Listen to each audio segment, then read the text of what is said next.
सर्वांनी टाळ्या वाजवून खासदार साहेबांचं स्वागत सन्मान करायचा.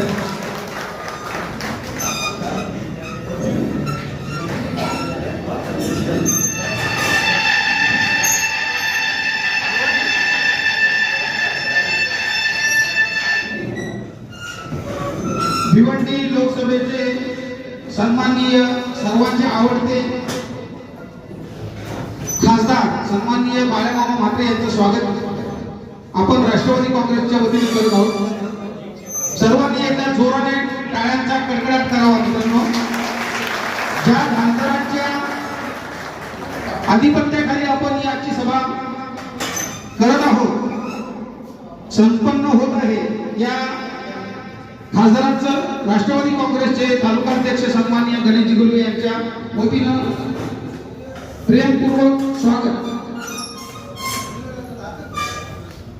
महिला अध्यक्षा सर्वांकडून अपेक्षा पण करू शकत नाही, कारण निवडणुका आल्या की बदलणारे लोक आपण खूप पाहतो खाली गेले. पण जी मोजकी आता एकनिष्ठ कार्यकर्ते बोलू काय गेले आपण मावळ्यांमध्ये घेतला कारण आपण राहिलो एकनिष्ठ पक्षासोबत. थोड्याच वेळात आदरणीय खासदार साहेबांचं आगमन होणार आहे. मी 5 मिनिटात की आपल्याला मार्गदर्शन मिळणार आहे. खासदार साहेबांना बऱ्याच लोकांनी फारशी प्रामाणिक होते, कुठल्याही प्रलोभनाला कुठल्याही लालसेला आपण बली पडता कामा नये याची दक्षता घेतली तर नक्की 7 जिल्हा परिषद गट आपण नक्की निवडून आणू शकतो आणि उरलेल्या 3 ते 4 जिल्हा गटांना प्रभाव वाढू शकतो.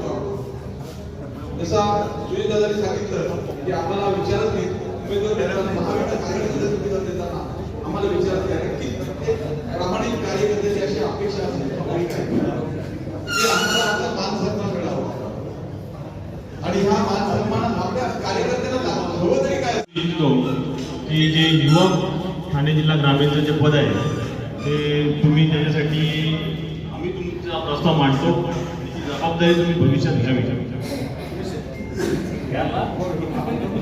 कारण अनेक कार्यकर्त्यांचे फोन येतात, अनेक कार्यकर्त्यांशी आपला संपर्क असतो, तरी आपण सुनील शेठ यांची जिल्हा युवक अध्यक्ष म्हणून शिफारस करत आहोत आणि सर्वांनी त्याला मान्यता दिलेली आहे. मित्रांनो, आपले भावी जिल्हा अध्यक्ष असा मी त्या रजिस्टरवर अगोदरच उल्लेख केलेला आहे. म्हणजे आपण सगळे जे जिल्हा युवक अध्यक्ष होते त्यांना किती कंटाळलेलं आहे हे सगळ्यांच्या लक्षात येईल. मित्रांनो, महाराष्ट्रामध्ये लोकसभेचं इलेक्शन झालं तेव्हा राष्ट्रवादी शरदचंद्र पवार पक्षाला एक घवघवीत यश मिळालं. 10 जागा लढल्या आणि 8 जागा जिंकून आणल्या. म्हणजे 80% आपल्याला यश मिळालं. महाराष्ट्रामध्ये लोकसभेचं इलेक्शन झालं तेव्हा राष्ट्रवादी शरदचंद्र पवार पक्षाला एक घवघवीत यश मिळालं. 10 जागा लढल्या आणि 8 जागा जिंकून आणल्या. म्हणजे 80% आपल्याला यश मिळालं. परंतु लगेचच 6 महिन्यानंतर विधानसभेचं इलेक्शन झालं आणि त्यामध्ये पक्षाला अपयश आलं.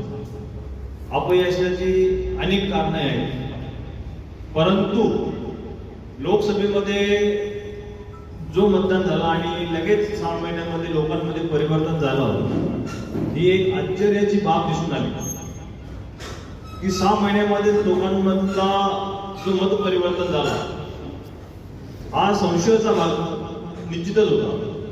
आणि त्या अनुषंगाने अनेक निकष काढण्यात आले की वाढलेलं मतदान होतं. 70 लाख मतं वाढली विधानसभेला.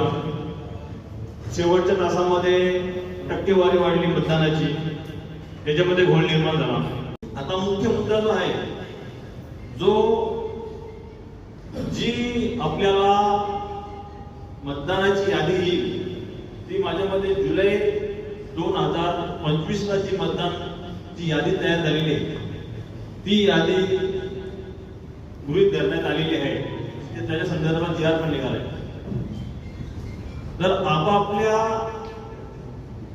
बूथवरील यादी आपण घेऊन ती तपासली पाहिजे.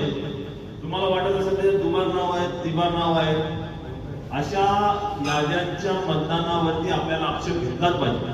आज 1.5 वर्ष झालं सत्ताधारी पक्ष सत्तेचा वापर करून अयोग्य पद्धतीने निवडणूक प्रक्रिया करते आणि लोकशाहीला घातक ठरेल असं काम ते करत आहे.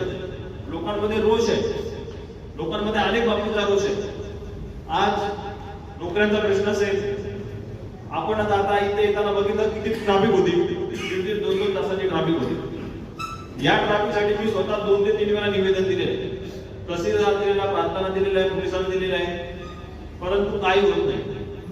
याच्यामध्ये विषय काय आहे, कॉन्ट्रॅक्टर, काही राजकीय नेत्यांचे घरचीच लोक कॉन्ट्रॅक्टर असल्यामुळे कुठलीच कारवाई होत नाही. त्याच्यामुळे आता तुम्ही बघा, एक 1.5 तास तुम्हाला इथं 1 तास 1 किलोमीटरचा अंतर येण्यासाठी वेळ लागला. खारबाग चिंचोटी कामत रस्ता असेल, अत्यंत गंभीर प्रश्न आहे. तुम्हाला ठाण्याला जायचं असेल तर आपल्याला प्रश्न पडतो की ठाण्याला कसं जायचं. अंबाडी विभागातील लोकांचा पण प्रश्न आहे, वाडा भिवंडी रस्ताच राहिलेला नाहीये. त्यासाठी येणाऱ्या या महिन्यामध्ये आपल्या विभागातील कार्यकर्त्यांनी प्रत्येकाने निवेदन द्यावं आणि ते निवेदन सोशल मीडियावर टाकावं. जास्तीत जास्त नागरिकांचे प्रश्न ज्या पद्धतीने आपल्याला सोडवता येतील त्यासाठी आपण नक्कीच प्रयत्न केले. 4 फेऱ्या मारण्यापेक्षा 100 सुनार की 1 मुहार की कुठेतरी उपयोगाला आली पाहिजे आणि कुठेतरी आपल्या पक्षाचा फायदा झाला पाहिजे, हे मी विनंती करतो. मतदार याद्यांमध्ये 2-2, 4-4, 5-5 ठिकाणी जरी नावं असतील तरी ती कशी काढायची सगळ्यांना आयडिया नसेल, परंतु आयडिया जरी असेल तर तिथे 4 फेऱ्या मारून खर्च करण्यापेक्षा आपल्याकडून ज्येष्ठ कार्यकर्त्याला सोबत घ्या. नाही तर मामा खासदार आहेत, मामांना एक फोन करायला हवा. आपले मामांची विजय असतील, आपल्या सोबत आहेत, खांद्याला खांदा देऊन काम करतात. प्रत्येक गोष्टीत रात्री बेरात्री कधीही फोन करा, आपला फोन उचलतात. निदान त्यांच्याशी तरी संपर्क साधा आणि मग मतदार याद्यांच्या मागे लागा. ही त्याच्या उदाहरण आहे. गुलवी साहेब असू द्या, आमचे स्वर्गीय महादेव चौगुले साहेब असू द्या, ते सर्वांनी मला नेहमी पाठबळ दिलेले आहे. जेव्हा आव्हाड साहेब पहिल्यांदा मंत्री बनले होते, म्हणजे महाविकास आघाडी जेव्हा स्थापन झाली त्यावेळेस एक आमच्या गावात एक मोठी सभा निर्माण करून गुलवी साहेब असू द्या, महेंद्र पाटील साहेब असू द्या, सगळ्यांनी त्यांचा सत्कार ठेवला होता आणि मला पाठबळ देण्याचं काम त्या ठिकाणी लोकांनी केलेलं आहे. याची मला जाणीव आहे. जरी मी पंचायत समिती लढण्याची इच्छा असेल तरी हे सगळ्यांची ताकद माझ्या पाठीशी असेल तेव्हाच मी लढू शकतो. साहेब तुमची ताकद असेल तेव्हाच मी लढेन. आणि आम्हाला नेहमीच ही अडचण येते की मामा आमच्याकडे नेहमी येतात आणि नेहमी येत असताना ते आम्हाला न विचारतात त्या ठिकाणाहून निघून जातात. म्हणजे आज आम्ही आमचा जर विचार केला तर आम्ही मामांसाठी, आता मी एक शिक्षक आहे पण ऑनलाईनला काम करतोय, पण मी न घाबरता सतत मामांच्यासाठी 1.5 महिन्याचे काम केलेलं आहे. ते कोणीही करू शकत नाही, कारण 4 जिल्हा परिषदा मी सांभाळले तिकडे. 4 जिल्हा परिषद काम केलेलं आहे आणि माझ्या बरोबर आमचे देवीदास पाटील साहेब तिथे पण होते. मग हे करत असताना जर आपल्यासारख्या कार्यकर्त्याला जर ती संधी मिळत नसेल तर त्याबद्दल दुःख किंवा खेद वाटण्यास राहणार नाही आहे. जर गणेश जोडी साहेबांसंदर्भात बोलायचं झालं तर खूपच अपूर्ण शब्द पडते की कधीही त्यांनी असा भेदभाव न करता प्रत्येक कार्यकर्त्याला सांभाळून घेऊन नेता हा कसा असावा हे त्यांनी त्यांच्या कार्यातून दाखवून दिलेलं आहे. आणि तेच मार्गदर्शन आपल्याला घेऊन आपण कार्य करून आपल्या पक्षाचं नाव, आपल्या कार्यकर्त्याचं नाव, आपल्या गावाचं नाव पुढे घेऊन जायचं आहे. आणि निश्चितच येणाऱ्या भविष्यकाळामध्ये जिल्हा परिषद असो, पंचायत समिती असो, त्यावर राष्ट्रवादी काँग्रेस पक्षाचाच, शरदचंद्रजी पवार गटाचाच विजय असेल असे मी तुम्हाला खात्रीपूर्वक बोलतो. आणि एवढे बोलून माझे 2 शब्द संपवतो. जय हिंद, जय महाराष्ट्र. तर कांबे जिल्हा परिषद गटासाठी नक्कीच जिल्हा परिषदसाठी सीट द्यावी. तुम्ही सर्वे करून नंतरच सीट द्यावी अशी मागणी आमची. इच्छुक आमची कुमाडा कुरेडी सुद्धा आहे. आता ती सदस्य विद्यमान कुळी ग्रामपंचायतची. आणि जर जेंट्स असला तर मी स्वतः सुद्धा तयार आहे, किंवा राजू काटेला उपसरपंच कुळी. तर थोडक्यातच बोलतो, गणेश गुलवी साहेब आणि महेंद्र पाटील साहेबांचं नेहमीच आम्हाला हे असतो. जेव्हा 3 वर्ष अगोदर इलेक्शन झालं तेव्हा मी आणि राजू त्या भागामध्ये फक्त कार्यकर्ते होतो, तरी सुद्धा त्यांनी आम्हाला कुठलाही आमच्यावर विश्वास दाखवला व थेट जनतेतून सरपंच मी झालो आणि राजू पाटीलांमुळे गावचे उपसरपंच झाले. तरी असाच पुढे सुद्धा विश्वास दाखवावा एवढी मागणी करतो. इथे थांबतो. जय महाराष्ट्र. पडगा बोरिवली गट आहे, म्हणजे पडगा आणि बोरिवली, पडगा वेगळा आणि बोरिवली वेगळा. 2024ची बाल्यामामांची निवडणूक झाली. सर्वात जास्त मतदान तलवली, अर्जुली आणि बोरिवली, कारण या तिन्ही गावांमध्ये शेड्यूल कास्ट, शेड्यूल ट्राईब आणि कोकणी मुसलमान हा मतदान जास्त प्रमाणात आहे. म्हणजे या 3 गावांना जी लीड दिली तेव्हा आपण कुठेतरी 2 नंबरला निलेश सांबरेला आपण टफ केली. नाहीतर आमच्या गटामध्ये सर्वात जास्त कुणबी समाजाची गावात आणि थोडीफार 1-2 आगरी समाजाची गावं आहेत. आगरी समाजाने आपल्याला मतदान दिला, कुणबी समाजाने पण मतदान केलं. पण जे ठाकरे गटाचे कार्यकर्ते त्यांनी आपल्याला जास्त मतदान केलेलं नव्हतं, त्यामुळेच आपण तिथं लीड करू शकलो नाही. म्हणजे उदाहरण डायरेक्ट प्रकाश भोईर आपल्या सोबत होते ठाकरे गटाचे, त्यांच्या गावात 70 मतदान, कोशिंबीमध्ये बाल्यामामाला 4 मतदान, तलवलीमध्ये 5 मतदान. म्हणजे माझी तलवली नाही, दुसरी तलवली, माझी तलवलीमध्ये 600 मतदान आहे. पण जेणेकरून जर तुम्ही जो उमेदवार देतील तो फक्त तिकीट हा राष्ट्रवादी काँग्रेस पक्षाला जाईल. हा बोरिवली गटाचा जिल्हा परिषदचा जर आरक्षण ओबीसी पडला तर आमच्याकडे ओबीसी सीट नाही, ओपन पडला तर आपल्याला घ्या. ओबीसी साठी तुम्ही जो उमेदवार देतील तो कुणबी समाजाचा असो, आगरी समाजाचा, कोणत्याही समाजाचा असो, शेड्यूल कास्टचा तुम्ही बोलतील तो. की जिथे उमेदवार आमच्या पक्षाचा होता तिथे आमच्यावरती जबाबदारी आम्हाला काहीच दिली नव्हती. आम्हाला सांगितलं होतं फक्त त्यांना तुम्ही सहकार्य करा. पण प्रत्यक्ष जेव्हा मतदानाचा दिवस आला तेव्हा लोक आम्हाला विचारत होते की पक्षाचा तुमचा उमेदवार आहे, आमच्याकडे काय तुम्ही काय करणार आहेत, तुम्ही आमच्याशी कसा संपर्क साधणार आहेत. म्हणजे इनडायरेक्टली मी बोलतो, मला डायरेक्टली बोलायचं नाही आहे ही गोष्ट, परंतु मला अशी एक खंत वाटते की जेव्हा आमच्या पक्षाचा उमेदवार होता तेव्हा आमच्यावरती काहीतरी जबाबदारी तुम्ही द्यायला पाहिजे होती. माझं म्हणणं एवढंच आहे की आमची जबाबदारी एवढीच होती की आम्हाला तिथून निवडून आणायचं होतं.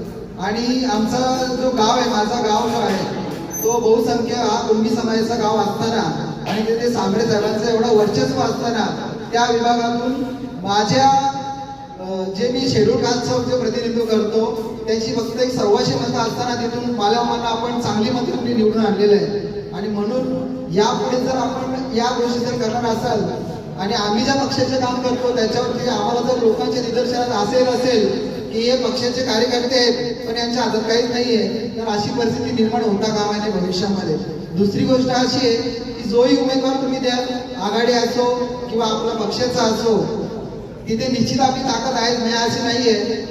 आणि बाल्यामामांची पण ताकद आहे त्या विभागामध्ये, बाल्यामामांचं नाव पण चालतं. आणि गुळवी साहेबांचा तो वाढ आहेच, गुळवी साहेबांच्या वडिलांपासून तो वाढ आम्ही सांभाळलेला आहे. आणि राष्ट्रवादीच्या आम्ही तेव्हाचे पासूनचे कार्यकर्ते आहोत, जे गुळवी साहेबांच्या वडिलांपासूनचे कार्यकर्ते आम्ही आहोत.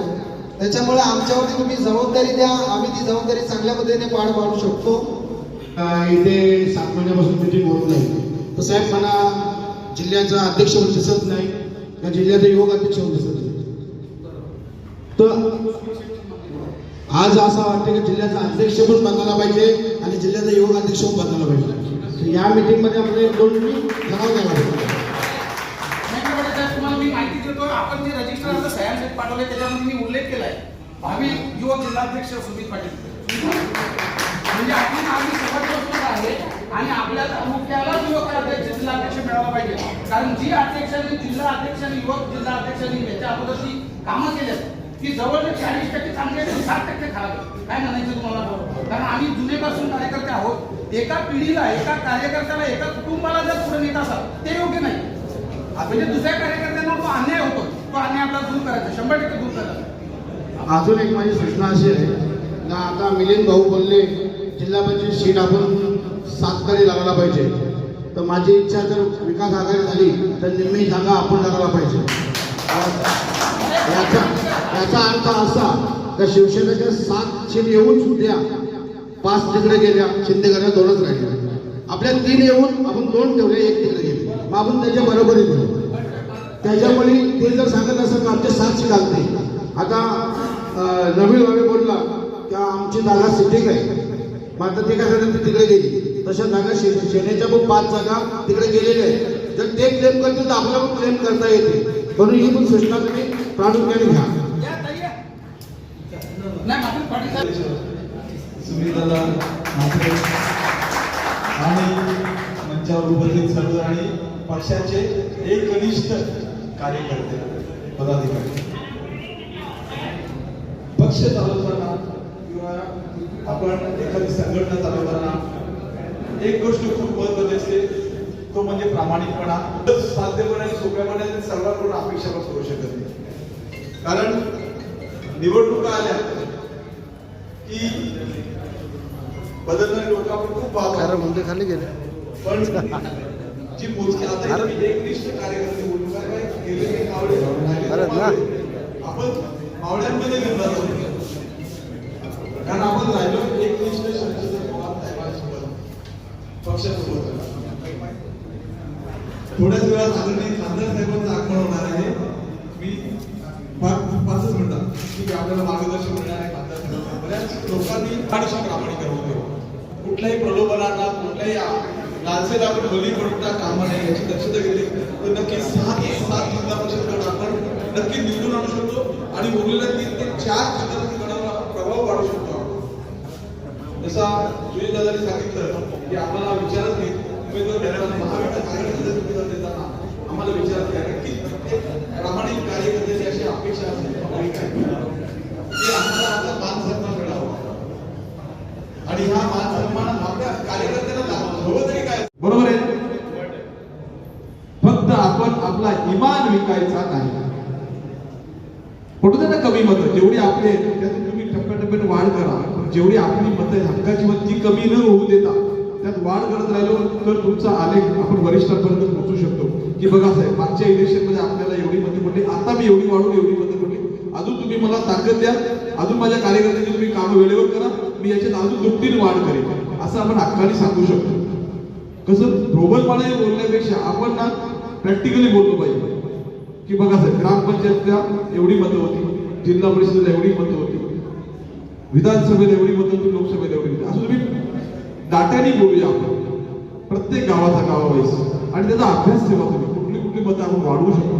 आणि आता या वर्षभर मला वाटतं निवडणुका चालू राहतील, वर्षभर या निवडणुका. आता पुढचा येणार आहे पूर्ण संपूर्ण वर्ष आहे ना हे निवडणुकांचंच वर्ष आहे, त्यामुळे आपल्याला स्वस्त बसून चालणार नाही.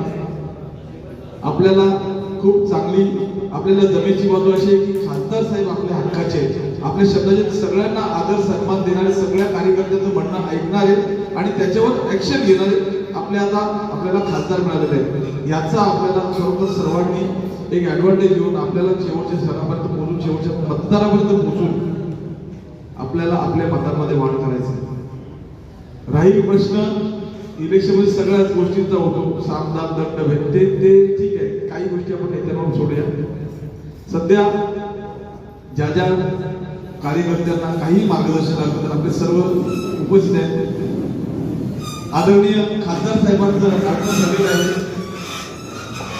त्यामुळे तुम्ही सर्वजण बघत असाल इथं येणारा प्रत्येक कार्यकर्ता ज्यांच्या हातात माईक दिला ते फक्त पॉझिटिव्ह नाही तर निगेटिव्ह गोष्ट बोलण्याची पण इच्छा व्यक्त करू शकतो. हा एकमेव पक्ष आहे राष्ट्रवादी काँग्रेस पक्ष. त्यामुळे अनेक प्रश्न सन्माननीय तालुकाध्यक्ष गणेश गुली साहेब यांनी नेमले की कशा प्रकारे गलचिपी होते, कशा प्रकारे लोकांना त्रास दिला जातो. पण गुलवी साहेब मला तुम्हाला खरोखर सांगायचं आहे की मला आजही 2014ची निवडणूक आठवते आणि त्या निवडणुकीनंतर तुम्हाला सर्वांना माहिती आहे माहोल असा झाला होता का जवळजवळ 50 वर्ष तरी महाराष्ट्रात असेल, स्थानिक स्वराज्य निवडणुकीत असेल किंवा लोकसभेत असेल काही कुठेही हलणार नाही अशी परिस्थिती होती. बरोबर आहे की नाही गुलवी साहेब? पण त्यांना माहिती नाही की आपल्याकडे चाणक्य आहेत शरद पवार साहेबांच्या रूपाने. 2019ची निवडणूक झाली, समोरच्यांकडे आम्हा पैसा होता, सगळ्या गोष्टी होत्या, तरीही 2019 साली महाविकास आघाडीची सत्ता बसली आणि महाराष्ट्रात महाविकास आघाडीचा मुख्यमंत्री झाला. त्यानंतरची परिस्थिती सांगतो मी तुम्हाला. 2.5 वर्षानंतर काय कारण झाली काय नाही झाली हे तुम्हाला सांगायची गरज नाही, कशामुळे पक्ष तुटला गेला. आपल्याकडे मोजकेच कार्यकर्ते होते, मला वाटते सर्व पक्षांकडे इथं बसलेले आपले कार्यकर्ते असतील, निष्ठावंत कार्यकर्ते असतील.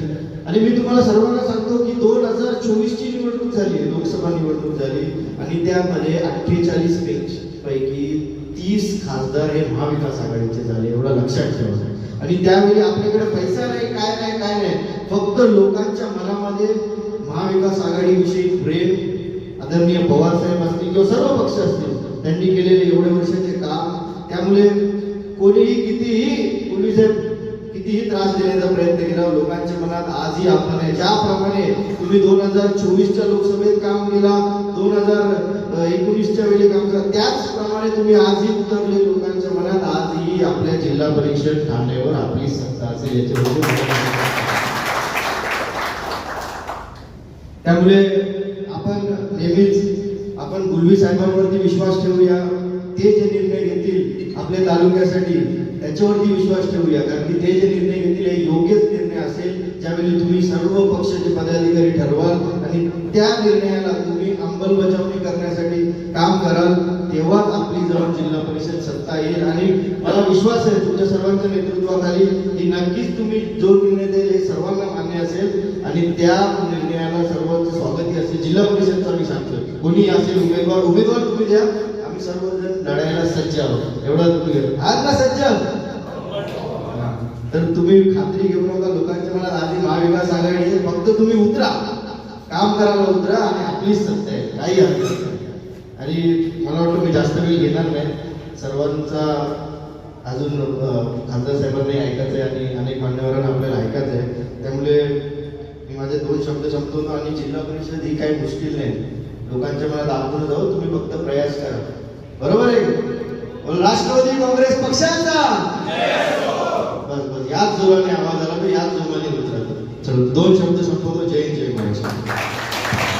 की बरेच जण मामा म्हणजे मामा जेव्हा येतात त्या ठिकाणी तेव्हा आम्हाला माहिती नसतं. मी म्हणते माहिती असायची काय गरज आहे? आपले खासदार आपल्या भागात येतात, आपल्याला जरी माहिती नसली तरी आपल्यासाठी ती अभिमानाची गोष्ट आहे. आपण स्वतःहून तिथे जायला पाहिजे असं माझं मत आहे. म्हणजे आज माझ्या भागामध्ये कोण गटामध्ये जर मामा येणार असतात, भले मला त्याची आयडिया नसेल, मला कोणी सांगितलं नसेल, पण माझ्या गटात माझ्याकडून जिल्हा परिषद गटात जर खासदार साहेब येतात तर मी स्वतःहून एक पक्षाचा कार्यकर्ता म्हणून तिथे गेलं पाहिजे हे मी कार्यकर्त्यांना सांगू इच्छिते. आणि जेव्हा कुठल्या तुमच्या भागातल्या ज्या समस्या असतील कुठल्या नागरिकांना, ते इतर पक्षाकडे जाणार नाहीये. राष्ट्रवादीचे तुम्ही कार्यकर्ते आहेत, आपले खासदार राष्ट्रवादीचे, त्याच्यामुळे ते पहिल्यांदा तुमच्याकडेच येणार आहे. आणि तुम्हाला जो विश्वास त्यांना द्यायचा आहे, तुम्ही मामांकडे त्यांना घेऊन येऊ शकता. त्या समस्या सोडवण्यासाठी प्राधान्यक्रम तुम्हालाच असेल आणि ती संधी तुम्ही घेतली पाहिजे. आणि मी इथे कार्यकर्त्यांना सांगू इच्छिते की ज्या दादा म्हणाले 10 ते 15 तरी आपल्या पक्षासाठी जिल्हा परिषद यांच्यासाठी जागा असाव्यात, नक्कीच असाव्यात. कुठेतरी आतापासून आपण बोलू तरच त्याच्यावर कुठेतरी नियोजन होऊ शकेल आणि तेवढ्या जागा आपल्याला मिळू शकतील. मी सर्व कार्यकर्त्यांनी पदाधिकाऱ्यांना इथे आव्हान करते की सर्वजण आपण जोमाने, जसं आपण लोकसभेच्या इलेक्शनला मनापासून प्रत्येक कार्यकर्त्याने काम केलं, येणाऱ्या स्थानिक स्वराज्य निवडणुकांमध्ये सुद्धा त्याच जोमाने, त्याच मेहनतीने, त्याच प्रामाणिकपणे काम करूया आणि सर्वाधिक जागा आपल्या पक्षाच्या कशा निवडून येतील यासाठी प्रयत्न करूया. धन्यवाद. आणि माझा विश्वास आहे की ठाणे जिल्हा तसा मधल्या काळात जरी बीजेपीकडे असला, याच्याकडे त्याच्याकडे असला, शिवसेना ठीक आहे, आता आपण शिवसेना, राष्ट्रवादी, काँग्रेस आपण सर्व मिळून एकत्र मिळून आपण लढलो तर नक्कीच ताकद निर्माण होईल. आणि प्रत्येक कार्यकर्त्याला मी सांगेन की एखाद ठिकाणी जर जागा असेल, आपण प्रामाणिकपणे प्रत्येकाने जर मोठेपणा दाखवला की नाही इथं शिवसेनेची ताकद आहे तर त्यांना सीट द्यायला पाहिजे, इथं राष्ट्रवादीची ताकद आहे तर आपण घ्यायला पाहिजे, जिथं काँग्रेसची ताकद असेल तर काँग्रेसला द्यायला पाहिजे. असं सगळे मिळून. पण आता काय आहे, आपण पाहिलं असेल आता आपण विरोधी पक्ष नाही, राज्यात सत्ता नाही, देशात सत्ता. त्याच्यामुळं कमीत कमी जिल्हा परिषद तरी सत्ता आपल्या आली तर आपण त्या माध्यमातून कामं करू शकतो.